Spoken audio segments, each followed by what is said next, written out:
আজ থেকে প্রায় 1450 বছর আগে আল্লাহ তাআলা পবিত্র কোরআনুল কারীমের মধ্যে বলেন, আল-ইয়াউমা আকমালতু লাকুম দীনাকুম ওয়া আতমামতু আলাইকুম নি'মাতি ওয়া রাদিতু লাকুমুল ইসলামা দীনা।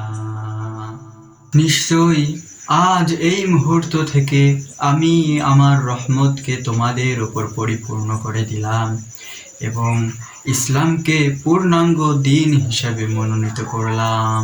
আল্লাহ তাআলা এই আয়াত দ্বারা বোঝাতে চাচ্ছেন, ইসলামকে আমাদের জীবনের জন্য পূর্ণাঙ্গ জীবন বিধান হিসেবে মনোনীত করে দিয়েছেন। আমরা ইসলাম ছাড়া পূর্ণাঙ্গ জীবন বিধান আর কোথাও পাবো না।